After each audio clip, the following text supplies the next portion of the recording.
Hello.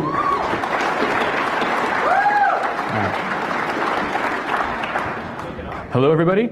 My name is Dino Zovi, and if you don't know who I am, I'm one of the co-hosts of the annual Pony Awards, and that's happening at 6:15 today, so that's where you should all go as well. Other than that, occasionally I do stuff with computers. So first, just to make sure my own personal bias doesn't reflect too much in this presentation, I'm going to do some disclaimers. Contrary to popular belief, I have never worked for Apple. I have a crippling addiction to their hardware, to buying them and playing with them, however, which makes me have to work because I have to be able to afford the shininess. I've never gotten any monetary compensation from Apple, but they have sent me some free swag.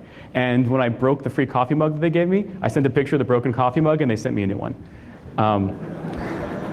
Actually, yeah, I don't think it was me. I think it was this guy. This is actually true. I really have been mistaken by strangers on the street for being an Apple Store employee.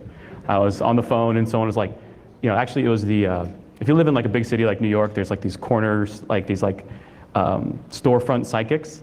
And so there's a woman sitting on a chair in front of the storefront psychics. And she was like, wait, do you work at the Apple Store? Obviously she was pretty shitty at her job. Some people know me for hacking a Mac once. It wasn't any of yours, so you don't have to worry. Charlie Miller and I wrote a book called The Mac Hacker's Handbook. And I have still never met Steve Jobs. And that was basically the main point for doing it. And of course, I blame Charlie for this. Any iOS talk, I believe, should give proper deference to the jailbreak community. Because if you're doing security analysis on any of this stuff, you're using all their tools. And literally, they did all the hard work. So just about anything that I've done is basically dwarfed by some of the awesome stuff that they've done. Especially, I'd like to, especially thank Chronic Dev Team and Comex for releasing awesome tools with full source code so I can play with them, learn about them. And also the anonymous people who are editing and keeping the iPhone wiki up to date, which actually is a great source of documentation on iOS. And there's a bunch of other security researchers who, if you're interested in iOS, you should be following their presentations. You have the guys from Sogeti Institute, and I don't want to massacre their names, so I'll let everyone read it because I can't pronounce anything near French.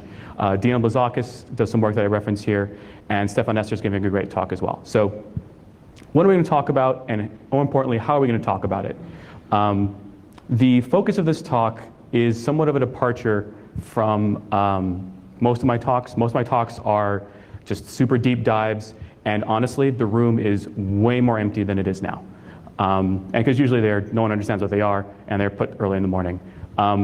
So this is actually trying to be a little more high level and actually give people information that they actually should use. So a lot of people right now are trying to expand their smartphone support beyond traditional things like BlackBerries. And so they have the choice. Should we allow iOS-based devices and Android-based devices, but we don't really know much about the security of them. So what should we know? And how can that inform our decisions on how we configure them, how we deploy them, and what procedures we take. And so basically what I did is I spent a few months reversing various bits of the OS to try and answer the questions that a large enterprise would have about the security of these devices. And also so I can draw useful comparisons to other competing choices. Like, we keep hearing about all these remote jailbreaks for iPhone. That means it's obviously more insecure than Android, right? Well, in my opinion, not really. And I'm going to try and explain why. And also going to talk about a number of implementation details and internals of the operating system. To give a little background on, basically that's the evidence for my assertions on their security, and say, well, I looked at this, and it compares to this, and that's why I think this is good or why this is not good. And if there are any reverse engineers or vulnerability people in the house, a few, no one really willing to admit. If you like tinkering with things in binary, there might be, there are some things that I'll point out, but you might have to pay a little bit of attention because I'm not going to be like, yo, check this out. But there might be some interesting things there. So what we're going to talk about, give an introduction and background on, a little of the security properties of iOS, and I'm going to go through the things that I looked at. I looked at ASLR, code signing, sandboxing, and data encryption. And the overarching theme of this talk is figuring out how susceptible is an iOS-based device to a remote attack, and also, what are the ramifications of a lost or stolen device? So if I'm drunk in a bar and I leave my phone and someone finds it, what'll happen? Or even worse, what if someone knows who I am, wants my phone, steals it, and tries to get data off it. What is the stuff that actually is going to be compromised? And if we know how, what will be compromised, we can kind of make the smart decisions on what data we should put on them. So yeah, these are the kind of high-level concerns we looked at. Is there sensitive data that can be stolen? What is the risk of malicious apps? More importantly, what is the likelihood of something like Droid Dream happening in the iOS ecosystem? And if the market share between Android and iOS are in some ways equivalent, in some markets not, there's kind of neck and neck by some counts. Why does one platform see a new attack every couple weeks when the other one isn't? And I'll kind of explain why. And also, so we have to wonder, like, what are the likelihood of remote attacks, or what's the difficulty of a remote attack through the web browser or email, attacking our users? And because these devices are subsuming a lot of the functions of the desktop, are we going to have the same thing with desktops, where we're chasing APT or just malware infections all throughout our enterprise? So how I like explaining the security for something is an attack graph. And the main idea here is I'm trying to pictorially show just how much work I as an attacker have to go through to actually get something of a meaningful effect. And just to make things confusing, I keep changing the format of these graphs. So in this one, if it's a solid square, this is like a position. This is something I have. So we're going to start in the upper left. I have the ability to craft malicious data. And where I want to go is kind of the circuitous route, enforced by the size of the slide. I have to go all the way around down to what I call the temporary jailbreak. This is the iOS kernel running without the security protections enabled. So, and then the white squares in between are the actions I have to take. So these are either vulnerabilities that I must find and exploit, or exploitation techniques that I must develop and leverage, and so on. So, and also this is a way of explaining why I think things like Jailbreak Me are so impressive, because they take a lot more steps than the attacks that we see against desktops. Compared to an IE exploit, or a Mac browser exploit, or even like a reader exploit, the stuff that you have to do to get an actual meaningful effect, like a temporary jailbreak, to be able to do anything else, is a lot more work. So we're going to start at the upper left, cruise around. First thing we can do, we find a memory corruption bug. If you look at the presentations or papers from some security companies, they'll say, there's 1 million WebKit bugs in iOS. I have no idea why they're not getting popped left and right. Well, the reason is because that's just the first node of this graph. Just finding a WebKit bug is not really going to do much. So once you can exploit it, we'll assume that you can do that. You have ROP code execution. But remember, you still have I'll talk about what these are, but you have something called code signing enforcement. So you have to do full ROP. You're not going to be able to just execute your shell code. And once if you say you can get across that, because for instance, there have been vulnerabilities here, like in iOS, I think, or iPhone OS 2.2, Charlie Miller found a code signing bypass, where it was a way to use the VM protect system call to basically let you execute raw bytes.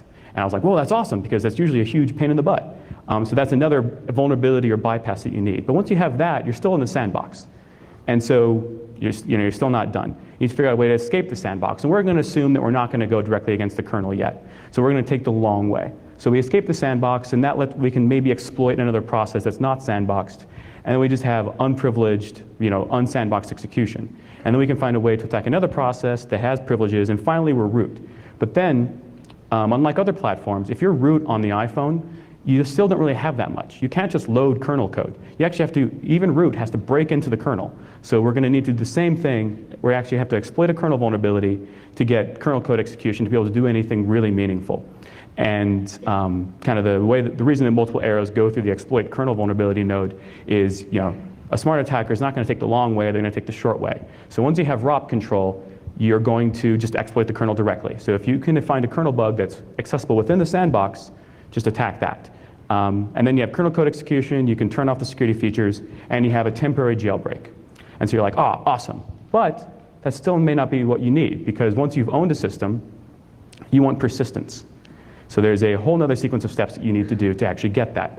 So say you have privileged native code execution, which is enough to drop an executable that runs as root on the system. So you'll need to find a few tricks to do that. If you're root, you can overwrite some existing binaries, but what the jailbreaks have done is they have basically dropped like one file that caused another library to get loaded and various other tricks to get a custom executable loaded. But just doing that, you can't actually do everything you need, because you need to make sure that your binary is code signed.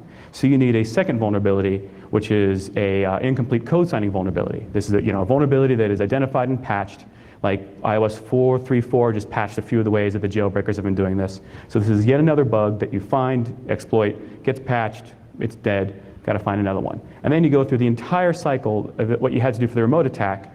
You have ROP, and you might need to do other things, but you need a kernel exploit to then finally jailbreak the kernel. And in jailbreaker terms, that's called an untethered jailbreak. So you could do that, or you could try to take the easy way, which is obtain one of Apple's private keys and use that to overwrite the stored kernel cache on the disk. But apparently that first step is a little tough. So for some, I guess that has to be the only reason why the jailbreakers have taken that long way. So let's start going through some of the various components. So first thing we're going to start off with is ASLR.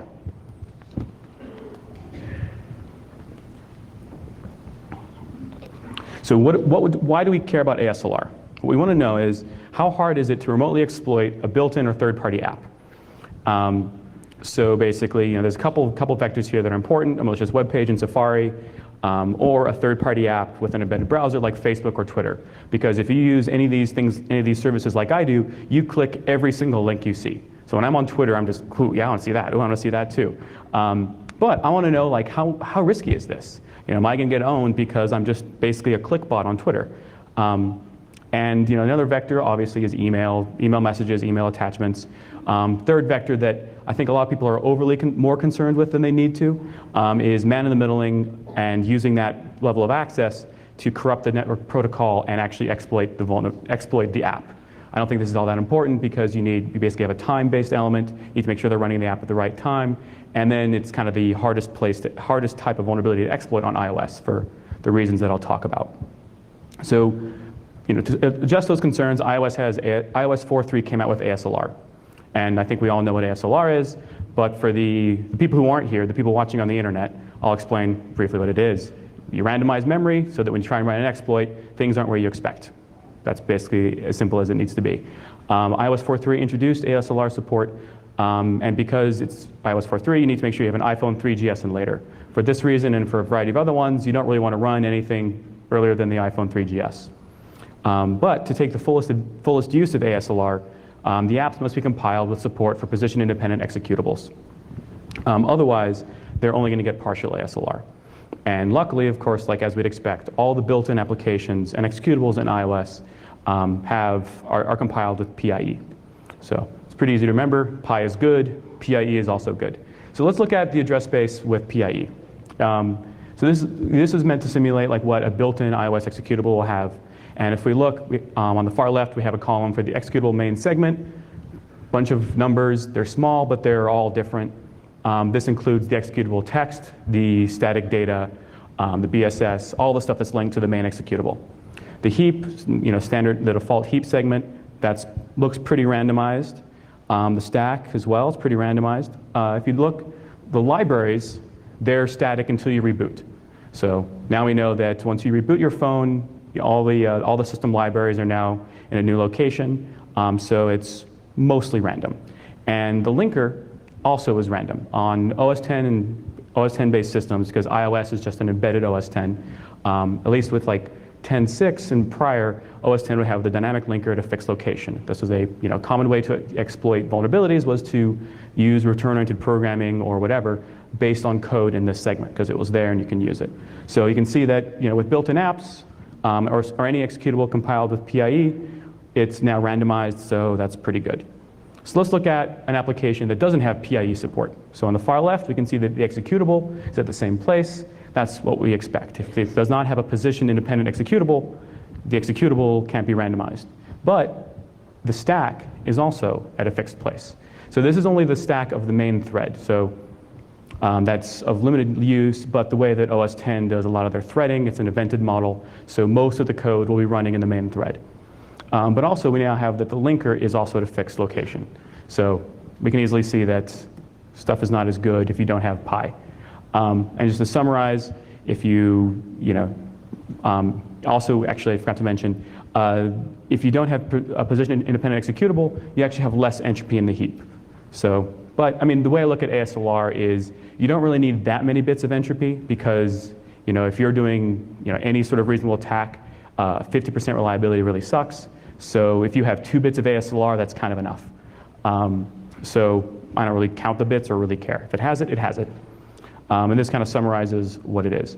So let's look at how do we actually identify this. If you have an executable on your OS X system, you can use OTool, which is included with the developer tools, and you can identify whether it has PIE support. If you are SSH'd into a phone,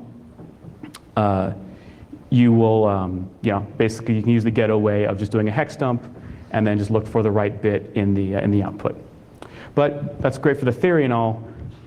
What is the actual level of support of PIE in real-world apps? So you are able to actually enable PIE with earlier versions of Xcode. So iOS, various versions of iOS 4.3 have been out for a while. Vendors had, or app makers had enough time to, to recompile their apps. Let's see, what the ramifications are. And we want to make sure that the important apps that we care about have PIE. And this is very similar to with Windows. People are constantly talking about, well, this app doesn't opt into ASLR or DEP, and it'll be 5 years after Microsoft releases the Vista that all the apps that you use on your desktop are actually complete. Let's see if iOS, if app makers can actually beat the Windows desktop timeline. So if we look at the important apps we care about: Facebook, Spotify, Songify, Happy Theme Park, Movie Quiz, Cracked Screen, I don't remember that one, Makeup Girls, and the IC Maker. We want to see, just to be purely scientific about this, I took the top 10 free apps on a particular day and identified whether they have PIE support. And I hope it doesn't come as a shock to everyone that IC Maker doesn't have PIE support. Personally, I consider it a pretty serious threat vector, but that's just from its use, not actually any security ramifications. And I could have done this with the top 10 paid apps, and that would have run all of probably $20 or $30, but I'm cheap and I'm a consultant, so if it's not being expensed, I just eat at Taco Bell. So I didn't do that, just the top 10 free apps, because that's what most people install anyway. So what do we need to remember from this? First, Dino has an obsession with the IC Maker app, and he's probably spent more time playing with it than he wants to admit. But the more serious ones are that all built-in apps in iOS have full ASLR, good. So all that stuff is good. Third-party apps, rarely going to be compiled with PIE, and I didn't really want to sit down and go through 100, apps or write a tool to actually do it to find out that, none of them actually use PIE. What that's going to mean is that the static location of DOILD will facilitate return-oriented programming and other code reuse-based exploitation techniques. But to put this in perspective, the vast majority of apps, I really don't believe this is a problem, because I think with mobile, what we're going to see is that the larger vector is not remote attack, it's privacy. That basically poor encryption of data, things being lost, a lot of this stuff. That's what you're going to find in most of the apps. And do I think that any of these, do I think that someone's going to exploit an OG bug in Spotify?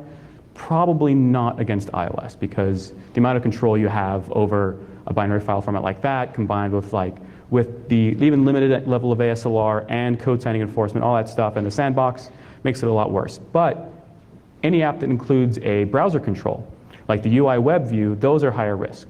So something that has, something like Twitter, Facebook, anything that just embeds that, if it's not compiled with PIE, I think that is a slightly more realistic vector. It's at least slightly easier, and also that you have the benefit of user targeting. So someone can become Facebook friends with me, send me a link, knowing that, of course, Dino just admitted to being a total click monkey.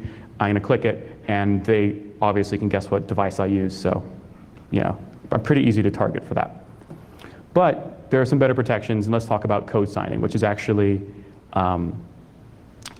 basically my favorite feature area in iOS. And the stuff we're concerned with here are the authenticity of the application.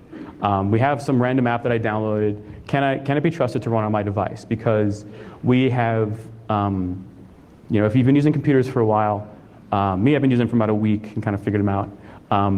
We're used to saying don't run suspicious software, so we're intrinsically suspicious of random software. Even if we download it from the App Store, we're gonna be like, I don't really know if I should run this. I'm not sure if the IC maker is really gonna run off with all my data.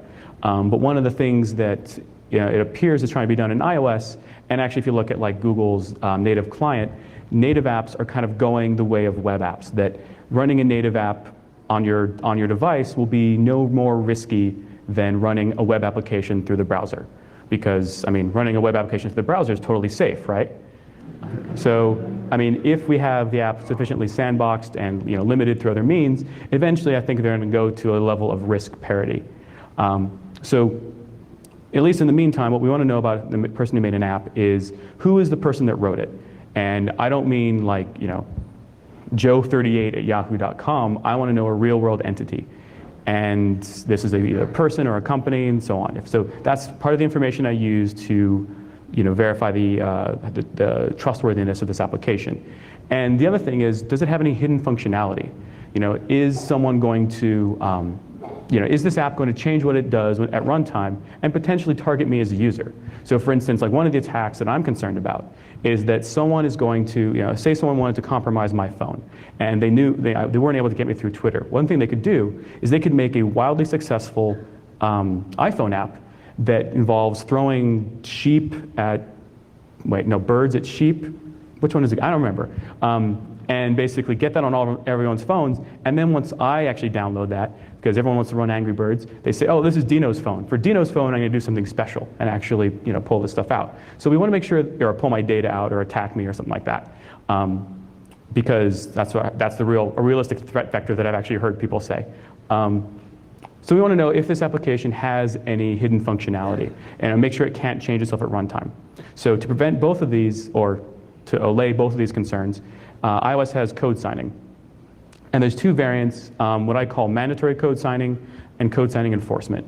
Mandatory code signing is kind of a static form. This is what happens to make sure that every binary that you run or application that you run has a proper signature. And this is something that we've seen on other systems, so it's pretty familiar. But iOS also has something that I haven't seen anywhere else, and that's code signing enforcement. And this happens at runtime.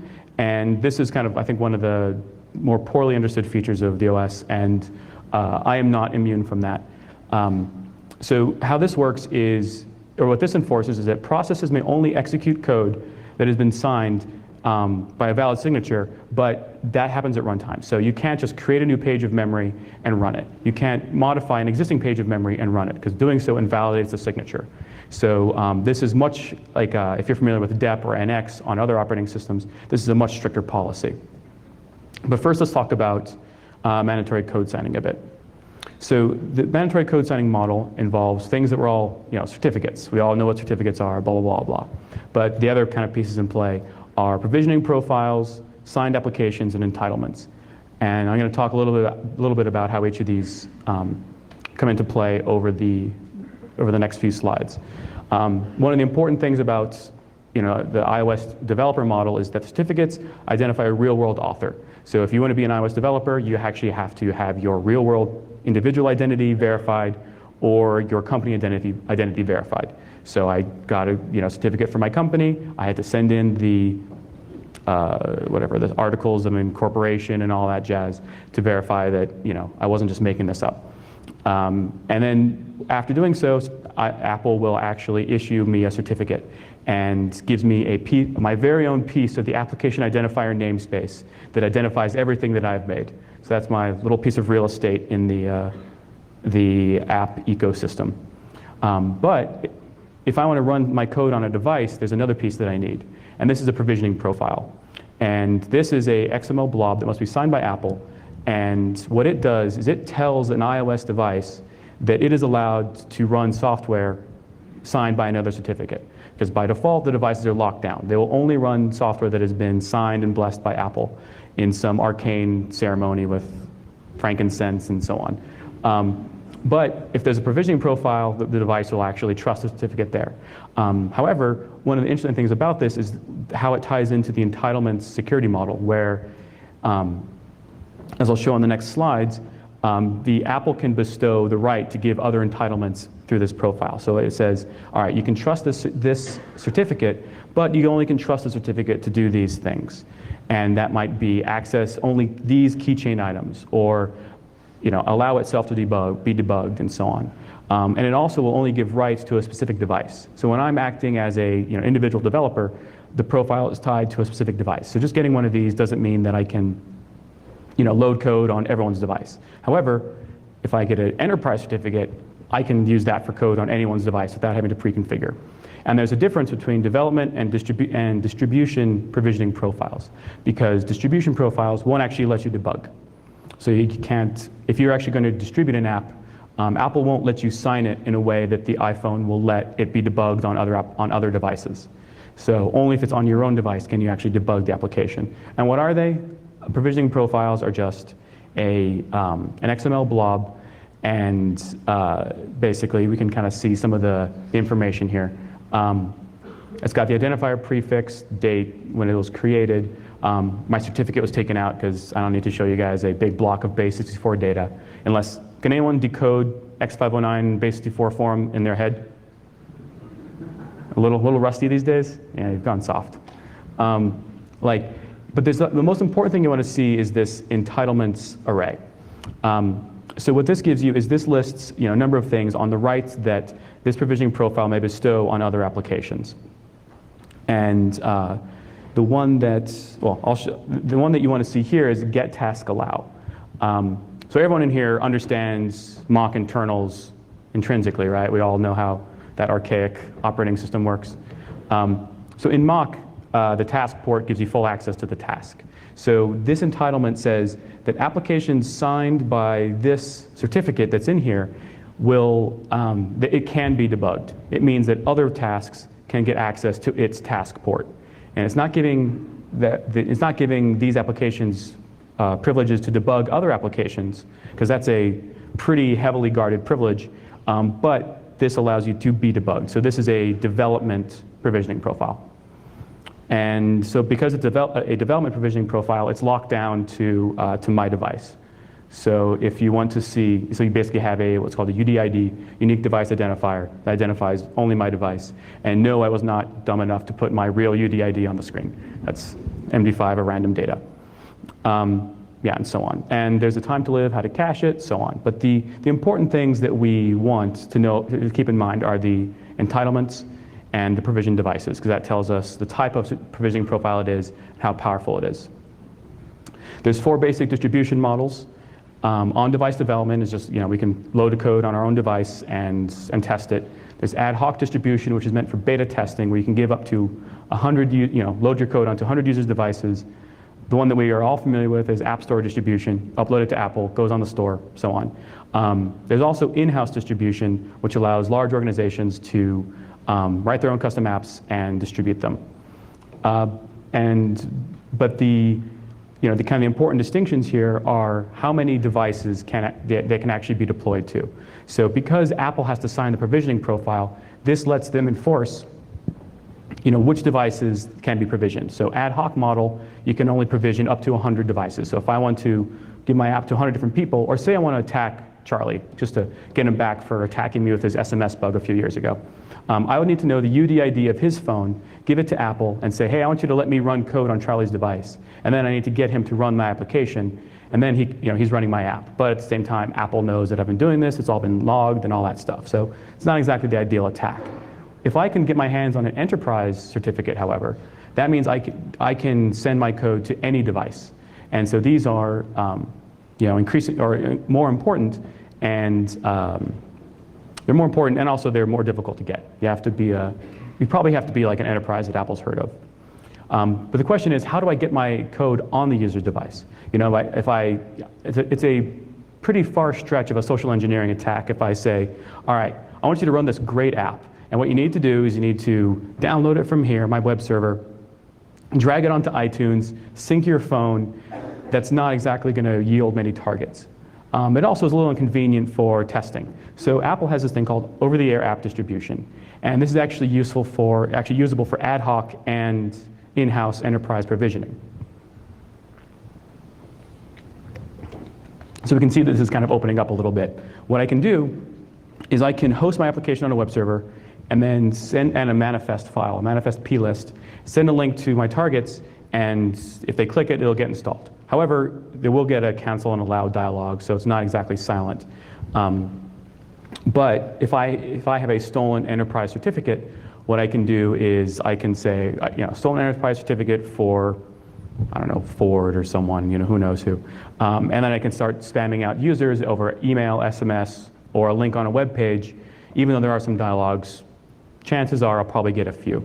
And so I'll have my app installed on a few users' phones. But we'll talk about a little later why that's not exactly all that useful. But once they click the link, they have to say, yes, I really want to do this, and so on. But let's talk a little bit about how code signing actually works. So if you want to look at code signing, the real thing to look at is the Apple Mobile File Integrity kernel extension. This is the main thing that is responsible for enforcing the code signing policy. And how it does this is by installing hooks into the Mac framework to give it kind of policy enforcement decisions at various times in the process life cycle. And basically, if there's a few hooks I'll talk about that are used for the mandatory code signing policy, and a few others that are used for the dynamic code signing policy. The rest of dynamic code signing is actually implemented in a virtual memory system. So to find out how this works, basically you just need to go through the kernel sources and see it's actually tied into the paging system. But I'll talk a little bit about process status. So here are the actual hooks that you'll find if you look at Apple Mobile File Integrity. The first one, which is the most important for mandatory code signing, is vnode check signature. What this normally does is it just checks, I have the second column is the description of what it should do based on the description from the Apple header file. And on the right is the description of what it does based on reading the code in the kernel. Just disassembling the iOS.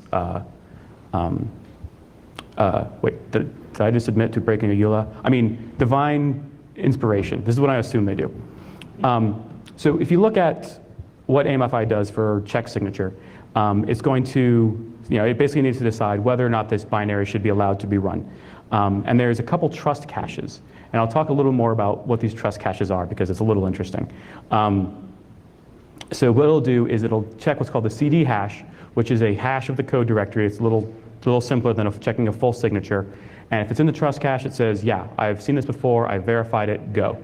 If it's not, it's actually going to do an RPC call to a userland server to actually do the full decision. There's also a flag that'll actually just say, all right, let everything go. So if you're wondering how how to jailbreak a running kernel and allow yourself to run any binary, all you need to do is there's this nice global called AMFI get out of my way, and you hit that and you're good. Apparently now with the software development, things like what are they called, Easter eggs and kind of displaying senses of humor are kind of frowned upon in software from big companies.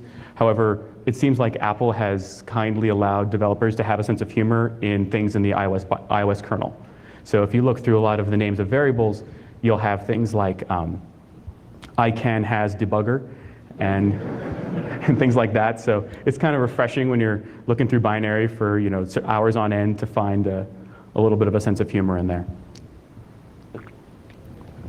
So the second hook we need to know about is check exec. So this will figure out should I allow this execution to happen? And since the signature's already been checked, the policy is already enforced. We don't need to really check anything else there. But what this is going to do is set a couple code status flags, and these are CS hard or CS kill. And these actually kind of form the main status tracking and enforcement for dynamic code signing. And what these are is CS hard says this is a hard address space. We're not going to let you load any new memory, new executable memory into it. And kill means if for some reason we become invalid, we're going to forcibly kill the process. So that's if you've kind of done some playing with iOS exploitation, you'll often run into the CS kill because you can change some things and then you try and change the page permissions back, and then boom, process goes away. Check get task, I talked about the difference between development and distribution provisioning profiles, and this is actually where that's enforced.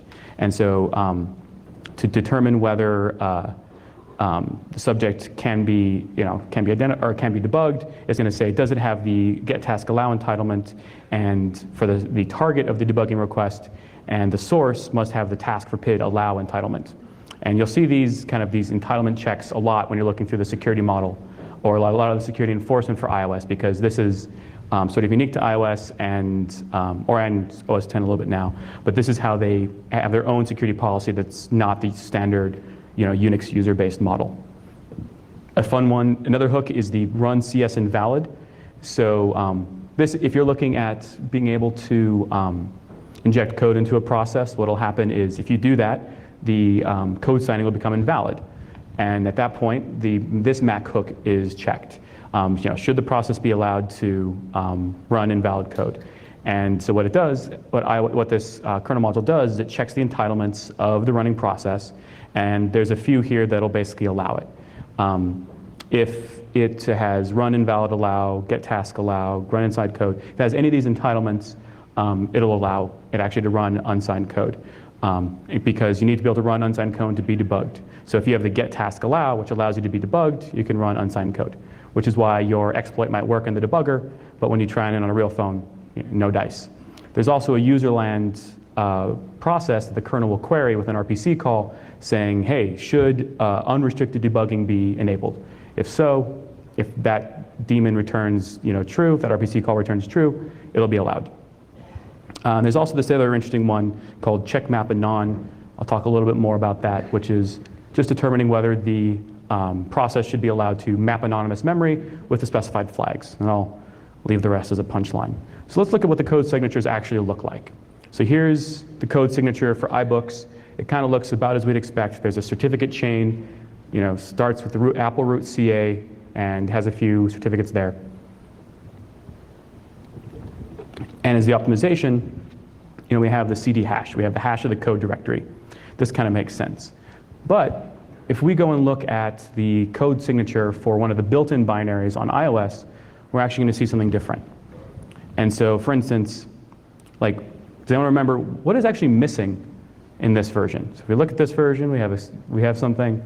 This one's shorter. We're missing something. The entire cert chain is gone. So if you see this, you'll be like, wait. It's allowing this signature this binary has no cert chain, just has a hash. What's going on here? And this is what's called an ad hoc code signature, and it just has the CD hash. So we're going to be like, all right, well, let's figure out, how is this okay? Because I don't think being able to just verify by hash should be all that valid. So what happens is the iOS kernel has a number of caches of these CD hashes. So the first one is what I call the static, I call it, but kind of based on strings in the binary as well, the static trust cache. The iOS kernel, for each version of iOS, has a huge table of the CD hashes of all the binaries that are on the system. So basically, to verify it, just checks the CD hash in that table, we're good to go. But there's also a method that allows at runtime, the userland process can load a new trust cache into the kernel and say, hey, actually, I'd like you to trust these hashes as well. And I call this the dynamic trust cache. However, at first glance, this will look like this is a pretty big gaping security hole that you find this method to call and you can just now run arbitrary binaries. However, this must be in a signed IMG3 bundle, which basically means it must be signed by Apple, so it's not really going to help you. The third thing that this code will do is look for a RPC call, or do an RPC call to a user mode daemon to actually do the full signature verification. And everything that has been run on a system since it's booted is actually stored in a linked list that I call the MRU trust cache because it's most recently used. So if, for instance, I don't know, if somehow you're doing live memory forensics on an iOS device and you want to know every binary that's been run, you've got a nice linked list of every single one. So that's kind of interesting. So I actually was looking at the presentations by the guys from Sogeti, and they actually inspired me to try and make some flowcharts because they'll have flowcharts for incredibly complex, like some of these processes, and I'm like, these actually might be useful to try and explain what's going on here because apparently bullet points on PowerPoint, or sorry, on Keynote slides are not exactly the most effective way to communicate. So I just did both. So basically this is exactly what this routine does, and if you're visually inclined, you can read that. As you can see by my color schemes, I'm not really a visually inclined person, so those don't really help me very much. Like I mentioned, there's a userland daemon that the kernel will send requests to actually make some of these decisions. And this is called AMFID, for the Apple Mobile File Integrity daemon. There's only 2 routines in the RPC interface for this. There's verified code directory, which I mentioned on the previous slide. That's what we're going to call. RPC call to verified code directory. And the other one is permit unrestricted debugging. So you see that and you're like, oh, that'd be cool. How can I figure out how to get this to return true and allow me to debug anything on the system? Well, what it does here, to find out if unrestricted debugging should be allowed, is it goes through all the installed provisioning profiles, checks for a special Apple profile with the device ID of the device you're running on, and if that's there, if Apple has signed a special profile with your device ID, you can do it, which probably not very likely. So we're going to need to figure out ways to actually bypass the code signing. And that means that basically this is I'll call it a security barrier. The security lawyers in the house might argue with me, but if it requires exploits and those exploits get patched, it's a security barrier. And so what the jailbreak utilities do is they actually include exploits to do this, and they call them incomplete code signing exploits. And the typical way they do this is they'll find a list of function pointers in a data segment that are used but are not covered by the code signature, and so they can actually use that to ROP. So if you overwrite those function pointers, do a stack pivot, do all that stuff, you get code execution. But again, you're going to need to do pure ROP and then exploit the kernel directly so you can turn off jailbreaking and all this stuff. So even one of these just simple untether exploits can be fairly complex. And apparently a lot of these are fixed in iOS 4.3.4. So we'll see how long it takes. I think Stefan Esser's doing the untether exploits these days, so we'll get him started on that, see how long it takes. What I think is more interesting than mandatory code signing, however, is code signing enforcement. And what this is the runtime, the dynamic runtime security to prevent injection of random code. And the interesting thing about this is, a lot of people say like, well, the iPhone doesn't have DEP, it doesn't have NX. Well, it's because they don't really advertise. Because they don't have those features. They have dynamic code signing, which is much, much stronger than any of these implementations. However, the interesting thing about this is, I don't think this was initially designed for security. This is something to, preserve and prevent the application from changing itself at runtime, and also kind of to preserve the business model. It just happens to also prevent the injection of shellcode. So this is one of those situations where your data security is kind of piggybacking for free. But if we want to take a look at this and see how this works, here's where I'd start. There's a system call called CSOps that lets you interact with the process code signing state and query it, do a few things. We can get the status, set some flags, and get a little metadata. The operations we have, these are all from the kernel headers, pretty easy to find, pretty easy to play with. But the fun ones are CS hard and CS kill. So basically if you query the status on something, you can say, all right, is this your process still valid, or has its memory space been corrupted? That's what CS valid is meant to show you, CS hard, and so on. Those are more if you just want to play with it. But what CS hard is, as I mentioned before, is this is a stronger version of DEP or a WXOR memory page policy. This means that nothing can, CS hard means that no new executable pages can be loaded. So if you actually try and call something like mprotect and say, all right, I'm going to change the protection to this memory page, and I actually want to give it the executable bit, you're just going to get permission denied, no dice. CS kill is a more interesting one that will, the kernel will forcibly kill the process if it becomes invalid. If you're looking at stuff, you'll find that, hey, I can mprotect like a loaded library and make that code writable and make changes to it. You're like, oh, you're getting really excited. You're like, I might be able to find a way to get my exploit to work. And then you're like, all right, well, let's give it the executable bit. First thing you'll try and do is make the page RWX. Well, that'll just fail because you can't make any RWX pages on iOS. But if you say, all right, well, we'll be smart. We'll put it back to the original permissions, just readable and executable. If you do that, then the signature gets checked on the page. Boom, your process gets killed. So no good. However, there's something new in iOS 4.3.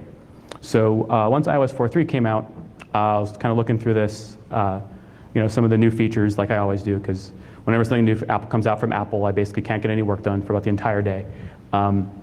And one of the things I noticed was just-in-time compilation of the JavaScript engine. And because I kind of was like, I know basically how code signing enforcement works. I'm like, you can't generate new code at runtime. But if Safari can generate new code at runtime, there has to be a way to do it. So let's see what it actually does. And this is where we look at the entitlements blob that is actually embedded into every binary.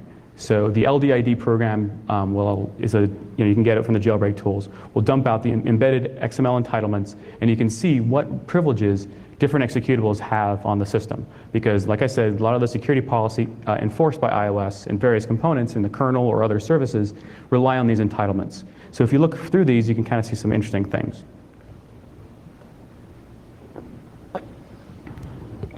But the one that we're interested in right now is the dynamic code signing entitlement.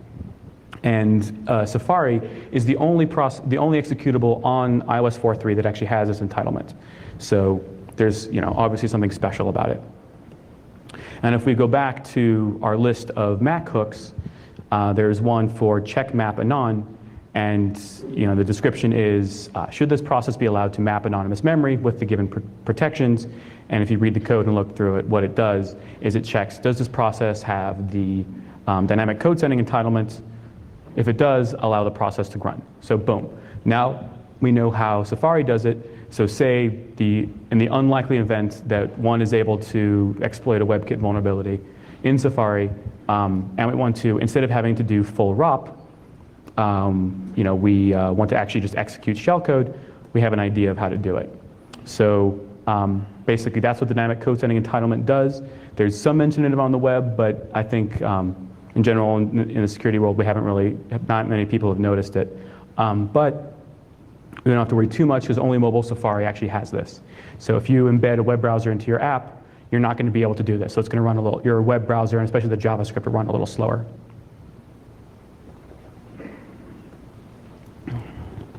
My sort of bottom line on code signing enforcement is that it's actually a very strong defense, and especially combined with ASLR, it is much stronger than what you'll find in just about any other kind of consumer operating system. And that is the combination of code signing and ASLR basically makes just getting an exploit to do what you want, a pretty formidable task against iOS. And sorry, excuse me. I mean, it's not perfect, but what it does makes the attacker have to work extra hard.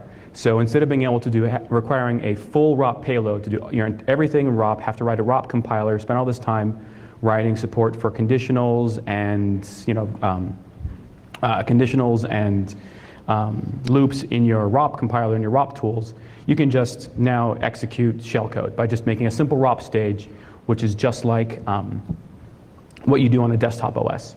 And when I look at the fact that this came out in iOS 4.3 along with ASLR, you kind of have to keep in mind that this is sort of like a risk transference. ASLR takes away risk, this adds a little risk to the web browser, but overall, in my opinion, you're about in the same spot.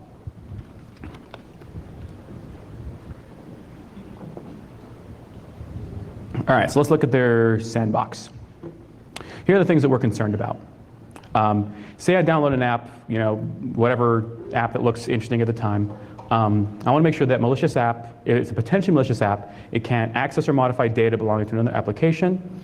It can't access any of my user information that's potentially sensitive or that I consider sensitive. And I also don't want it to obviously break out of the sandbox and rootkit my device.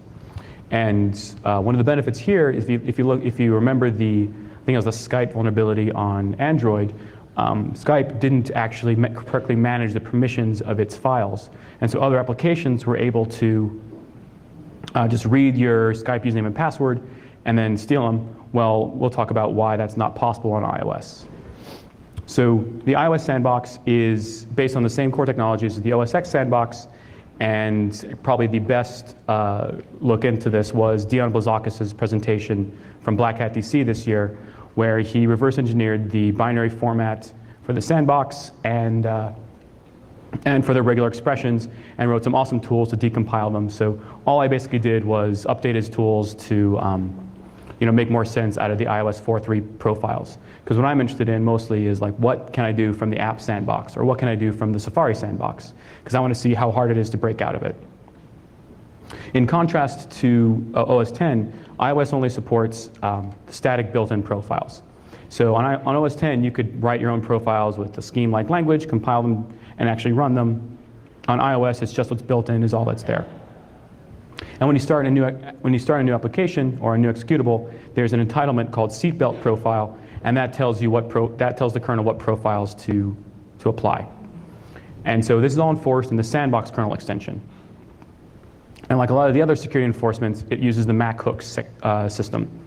So, sorry, what do the MAC hooks do? They actually have a sort of binary decision tree structure in the kernel, and when the MAC hook needs to make it a security decision, it just evaluates that tree to get the determination. And a lot of these are fairly simple. They're just looking at, does the file name match this regex? Is the target of this signal itself? And so on. And if you look to the kernel, you'll find all of these sandbox profiles for the built-in applications. There's a table with their names, and they each link to to the binaries profile. Just dump those bytes to disk, pipe them to Dion's SB disk, and you'll get a textual representation of the profile, and you can actually see what it does. And so you'll get these for the background daemons. You'll see that the sandbox profiles are enabled for a lot of the the client-side apps that you'd be interested in, Mail, Safari, and all that. And then for third-party apps, there's two profiles, Container and Container 2. Container is the one that we're most interested in because that's what's applied to all third-party applications. Apple is special, so they get Container 2 for iBooks. And so this is essentially the same as the main container profile, but it gives it a little more access to the DRM stuff to be able to apply that to the iBooks. So let's look at how the third-party apps are actually restricted. Every third-party app has a dedicated portion of the file system that is either called the container or the app home directory for the first time it is installed. If you uninstall the app, reinstall it, it gets a brand new directory. And we want to look at, can an application escape out and can it read the data on another one? The home directory has fairly simple structure. You have the app bundle. This is static and this is signed. So the app name.app is fully signed. If you can't write to it, because if you did, you'd invalidate the signature, but the sandbox also enforces that. Application-specific data that is meant to be created by the user and restored and backed up is going to be the documents directory.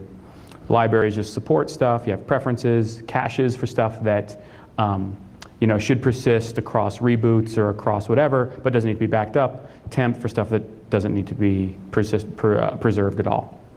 And if you look at the container profile, so if you look at the white paper for this, you'll see I have a I have a 2-page table that summarizes the entire sandbox policy. And if you want more detail than that, in the source code tarball that has like the source for all the tools and all the stuff and a lot of supporting data, you'll get the actual decompiled profile so you can actually try and see exactly what it does. But in summary, the things that you need to know an application can and cannot do is that by default, it can't do anything. But it can, it's file access. It's generally allowed in the application's home directory. Some exceptions to that, but you can kind of just assume that it can do whatever it wants to its data. Of the user's underlying data, their songs, photos, videos, it can read that data. So any app can upload your photos to some other server. Not a big deal. It can read and write the address book. If you base most of your security analysis on headlines about pwn to own, the fact that an exploit can read the address book, you might think, oh, that's really horrible, but that's essentially all it can do. It can read and write the address book, which could suck, but your stuff is probably backed up to the cloud or somewhere else, so it's not too big a deal. But if we're looking at how to break out of the sandbox, there's two areas that we want to actually focus on. These are IOKit user clients and mock bootstrap servers. So IOKit user clients are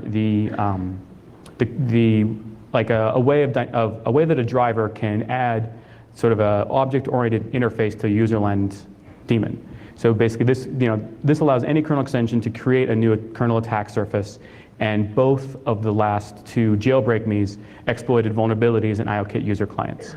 The reason is because those were user client. That was part of the the attack surface allowed through the sandbox.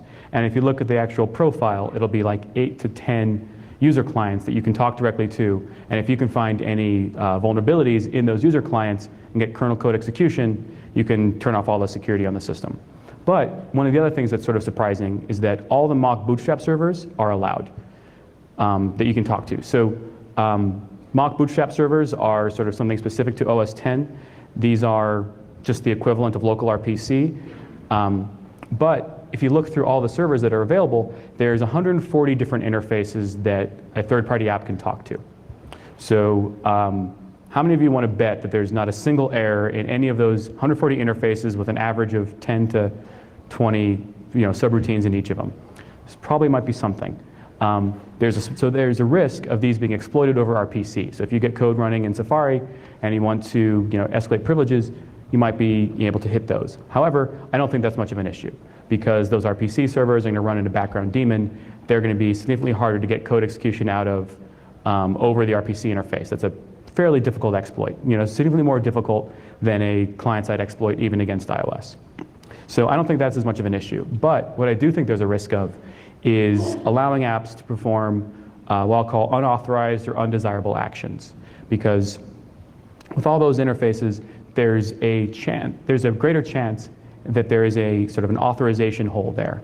And if we look at the servers, there's a bunch of stuff that we can talk to that might be interesting.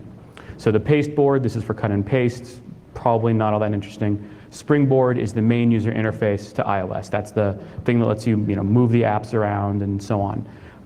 Mobile file integrity, we talked about that before. That's the daemon that lets you, that supports the code signing system. FairPlayD is what enforces DRM, so you can talk to that. If you're of the destructive bent, that second one from the bottom, you're like, I want to see what that one is. Mobile obliteration. That actually is coincidentally the name of a band I played in high school. And the last one, iTunes Store Daemon, was the name for my band in high school that we scrapped because it didn't have nearly the same ring as mobile obliteration. But if you look through the entire list, and in the source code and in the white paper, I've got the table of all 140-ish daemons, and there's a lot of interesting things there. And if you look at one of my previous presentations on auditing mock RPC, I called it hacking at mock. You can see how I outline the procedure for opening one of these up with IDA, identifying the interface, and going through and auditing the whole thing. So obviously, I didn't have the patience to go through and do that for all of them. So how do I wrap up sandboxing? The bottom line you need to keep in mind. Remote exploits are most likely able to break out of the sandbox by going for the kernel, and most likely through the IOKit user clients, because that's new code, it's binary, it hasn't been audited as much as the BSD source code and so on. That's where I think the highest risk is. Any rogue application would have to do the same thing that a remote attack would have to do. Break out of exploit the kernel and jailbreak it. It's always possible that a app will repurpose one of the kernel exploits from the jailbreak developers, and they might be able to use that and just kind of obfuscate the code, hide it in their app, and get past the app review process, but we don't know. Apple's review, I'll say, will most likely catch this. I don't have the guts to try, so I'll just assume they do. However, if you combine this with OTA app distribution, say I'm able to compromise an enterprise certificate. Now, if I can get you to install an app, and you're not, get you to install some random app, and you're not fully patched, I can just take one of the exploits from the jailbreak tools, drop it in that app, and now I'm actually getting somewhere. So now I actually would be able to use that to get full control of your device and actually do something bad. Let's talk about the last subject area to talk about is data encryption. So I think we all know what encryption's for. But what we want to know with the phone is what data is encrypted, So what data is encrypted, in one way? How much data is actually protected by the passcode, and how hard is it to crack these passcodes, and what are our options for attacking them? So what's protected by the passcode? How can we actually break them? And so this actually section is somewhat short because I did a lot of this stuff in, I don't know, November of last year or so. But in the meantime, a much better presentation by the Sojeti guys at Hack in the Box Amsterdam. They went through in amazing level of detail on how all these things worked. So if you want to see the exact specification, details on where the keys are stored, how they're generated, the awesome flowcharts on how how the logic proceeds for a lot of things, check out their presentation. It's really cool. But for the high level view, I just want to answer what happens if I lose my device? What will someone have to do to compromise it? So here are the different layers of encryption for your data on your phone. First, the entire file system is encrypted at block level with the file system key. And you'll notice that when you power on your phone, it boots up without actually asking for your passcode. So you have no pre-boot authentication. It needs to be able to read the file systems before it actually prompts you for that. So that kind of gives you a hint that the key is stored somewhere, and it's actually stored on the flash. And it's encrypted with a key derived from the UID key. And I mentioned at the bottom what the UID key is. That is a key that is derived from a kind of a device-specific key. So when I'm talking about it's protected by the UID key, what that means is you can't take it off the device. That's based on an AES secret key that's in the hardware AES accelerator in the system on a chip. So unless you're really good with hardware, I'm really crappy with hardware, so I can't even imagine how to do this. I would probably just drop the chip in an acid bath, go off and do something else and forget about it and wonder where the chip went. I don't know exactly how to get the key out, but I haven't heard of anyone else being able to do it. So we'll just assume you can't get it off the device. So anything protected by the UID key is pretty solid. So that means that the key is protected, but we can always use the device to decrypt it. So if we boot up the phone and actually use the phone to decrypt it, we can get it. And that's been publicized in a number of attacks on the iPhone 3GS and later. And this is only used for the file system metadata. So this is just an underlying key that encrypts the file names and is also used for other data. But if all I have is this, all I can see are the names, timestamps, and all that stuff for the file system and the directory structure and so on. I can't actually read any data. And that's because every single file has a unique encryption key for it stored in a file system extended attribute, and that's protected by a class key. The way that data protection works is there's multiple classes of data, and even the no protection class actually has a key for it. So if I don't know how to take these out of what's called a key bag, I can't decrypt any files at all, even though they may not be protected by the passcode. And some of the class keys are actually protected by the passcode, and that gets derived, or there's a key called the passcode key that's derived from the passcode used to encrypt those. And finally, the last layer of encryption is that certain keys are also encrypted with the UID key so that you actually have to be on that device to decrypt them. So data protection API is the thing that we're most concerned about. And this is how an application designates to the OS that this file or this keychain item must be protected specially. And so by default, things aren't encrypted with the user's passcode. But if the application opts into doing it, they can protect the file with the passcode or the key derived from the passcode key. And with keychain items, you can also say, I want this to be protected with a passcode, and I also want to make sure that you can't migrate this item onto another phone. So if I lose my phone and get another one, restore from an iTunes backup, or say I crack the password to an encrypted iTunes backup or get access to the plain text one if you haven't encrypted it, that key won't be recovered. So what the application has to do is opt in to actually designate something as having more protection. So we know once the facility is provided by the OS manufacturer, all the app developers of the world form a thundering herd trying to actually make the fullest and best use of this facility. Unfortunately, that's not the case. And unfortunately, I'm told that Apple Store employees are not supposed to say unfortunately. Instead, they say as it turns out. This is what I read. This is what I read on Mac Rumors. So, as it turns out, not even throughout all of iOS is data protection turned on. So it is primarily used only in the mail application. And so what that means is all your mail messages, attachments, and indexes and metadata for that are all going to be encrypted, as are the passwords that you use for mail accounts. However, not for your Exchange accounts. In order to preserve remote wipe, basically the Exchange passcode can't actually be encrypted. So yeah, that's all it's used for. And also the little screenshots, when you hit the home button and the screen shrinks, those are also encrypted using your passcode, so they're actually nice and strong. But that's it. Unless the third-party application or even something else uses its own crypto, that's all that's going to be encrypted. And if someone finds your phone, they can pull all that data off. So that's kind of an important bullet point here. But we also want to know, how strong is the passcode? How hard is it to actually crack it? So, because that'll give us data to those last email messages and so on. The basic way to do this is jailbreak the device and start attacking the passcode directly, because as I mentioned, it's encrypted with the device key, so you have to attack it on the device. But this is a good thing, because what this means is that I can't take a hash off of the phone and crack it on my entire botnet. I have to only crack it on the phone. So that's something to keep in mind here.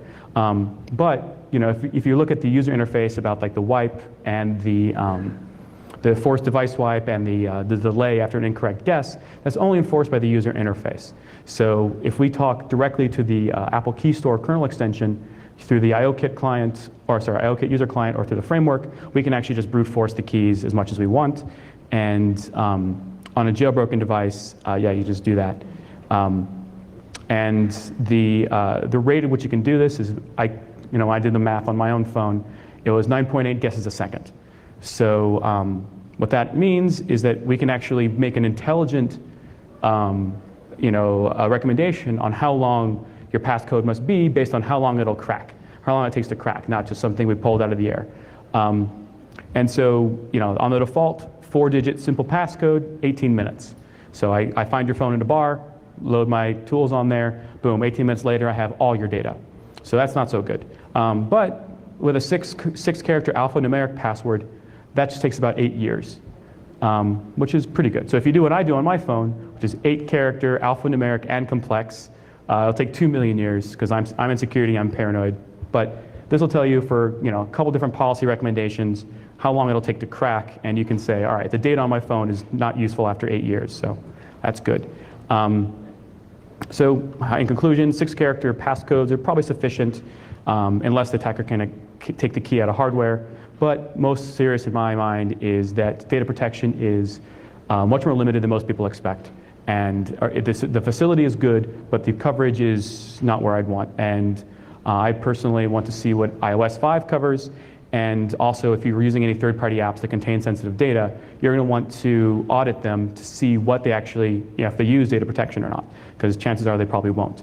Also, because the iPad 2 and later, and assuming the to-be-released iPhone 5 or iPhone whatever's, they don't have, the iPad 2 didn't have any public boot ROM exploits. So that means if I find your iPad 2, I'm not able to, even if you have a simple passcode, I can't load my tools on there to crack it, because I don't have access to the jailbreak tools to do it.